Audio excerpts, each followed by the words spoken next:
Still staying with the inaugural speech of President Tinubu. Well, he said there is a pressing need for a comprehensive restructuring of monetary policy tools, of course, explaining that the Central Bank of Nigeria must focus on establishing a unified exchange rate. I think that is long overdue. He also said his government will increase electricity supply and make it affordable while decentralizing generation across the board. Well, joining me to analyze some of the economic issues in this speech is a fiscal policy partner, an Africa tax leader with PricewaterhouseCoopers, Mr. Taiwo Oyedele. Mr. Oyedele, thank you so much for your time. It's good to have you on the program. Thank you, Tolu. It's a pleasure to be on your program. Yes, I know you've seen that speech. You've read through it. A lot has to do with the economy. And we know that, yes, grappling with economic issues at this time is no joke. But first, I want to ask you with regards to monetary policy, which believes there should be a restructuring. We've seen the monetary policy chase inflation so hard, trying to rein in inflation, but inflation continues to refuse to accept all of the models being instituted by the monetary policy. Now, what really is that reconstruction all about, talking about the monetary policy? What needs to be done right around that space? Yes, Tolu, I think economic issues are, really very burning and pressing issues for everyone, but more so the business community, both local and foreign investors. We all have struggled and suffered in the past few years, particularly in the past 3-4 years, with the various windows and exchange rates that we have, which not only make it difficult for you to do business, makes it almost impossible to attract new funds and inflow, especially in terms of foreign direct investment, but even portfolio investment dried up, literally. And the reason for that is not far-fetched. It's because when you have a situation where there's such a very wide margin between the official rates and the parallel market rates, it's difficult to be able to do business. And then, unfortunately, for many businesses, including manufacturers who are unable to get the exchange rates and the official rates, they have to then go to the parallel market to source for their FS for input. And therefore, the price of goods and services in the economy, even for those who manage to get at the official rates, price of goods and services are priced based on the parallel market rates. And the major reason for that is because government, by its policies, gave legitimacy to the parallel market. So you identify a number of legitimate transactions and you say they are prohibited from accessing FX in the official markets. You are saying to them your business is legal, but go and find your dollars elsewhere. So they then go to the parallel market and then give it legitimacy such that it becomes a reference point for various activities. Whereas what we should have done is allow everybody go to the official market and turn that parallel market to a black market where only people dealing in illegality, like corrupt politicians stealing money and wanting to buy FX, like drug dealer, are the ones that should go there. You can then ignore it. Now, how do you then supply the main markets if everybody is going there? You can use fiscal policy to moderate demand. So if I don't want you to import toothpick into Nigeria, I can increase import duties to discourage you from doing the importation. And then you also find that in Nigeria, we're creating demand against our naira by asking people to pay some taxes in dollars, some levies to NIMASA and MPA in dollars, and even government itself had transactions where they needed people to pay in foreign currency rather than in naira. Now, having said that, and back to the speech of Mr. President, so the issue is the right thing to say we want to harmonize our exchange rate, and you can see that even the stock market is responding to that very positively. Nigeria's Eurobond has rallied, so the international community and the domestic investment environment is reacting positively to those policy directions. We now need to move quickly to implementation. To be able to implement, a low interest rate regime, harmonize FX rates, you need to not only look at the monetary policy measures, you need to complement them with fiscal policy measures. For example, we still have border closure for things that we are unable to produce sufficiently within Nigeria. So take rice, for example. We don't have sufficient production of rice for our consumption, and then we ban importation of rice. But we also know that imported rice is all over the place. So what's happening is people smuggle it in. Government doesn't get the revenue that it needs to get. Those goods come in and they are too expensive to be affordable. What we could do is to look at data. What are we producing now?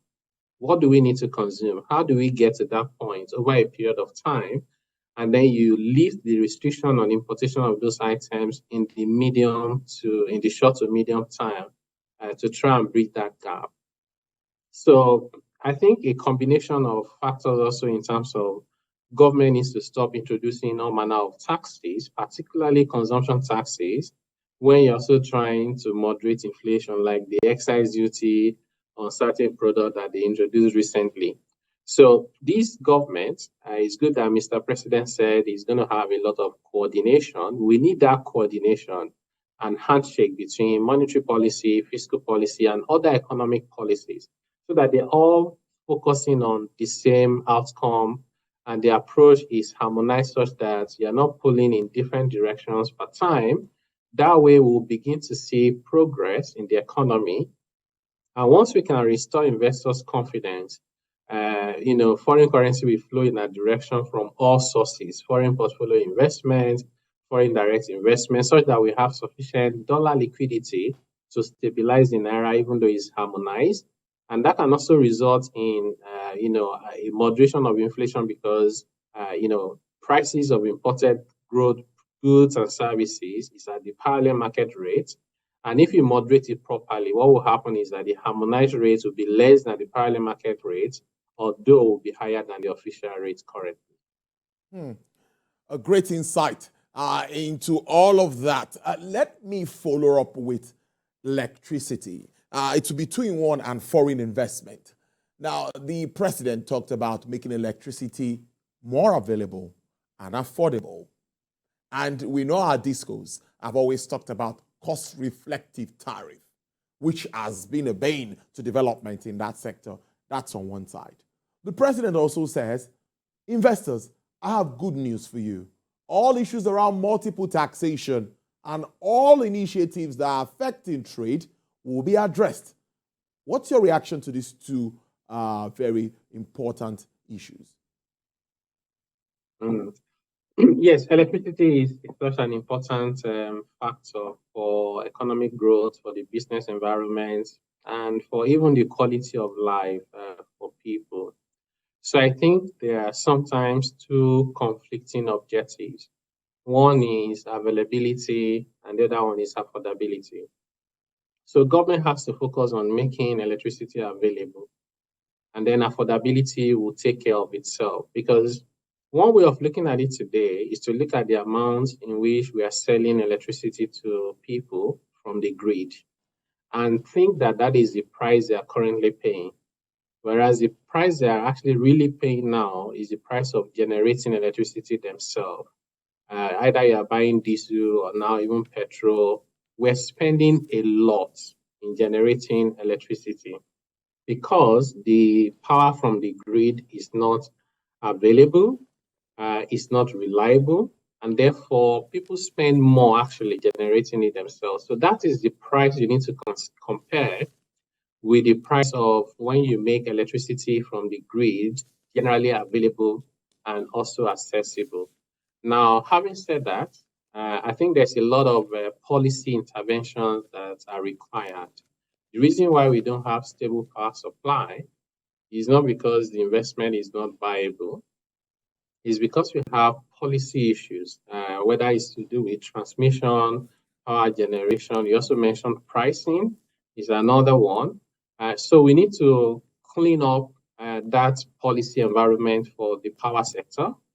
and then ensure that it's private sector led. Now that we have states can even do their own, electricity investment. So we need to ensure that framework for policy to allow investment to come in is in place.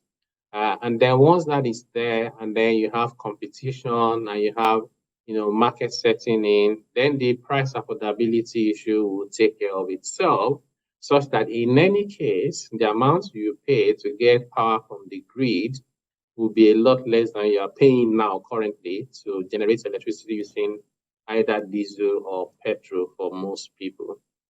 Now, to the question around multiple taxation, this is a problem that we have spoken about for decades. I think they started talking about this before I even became an adult.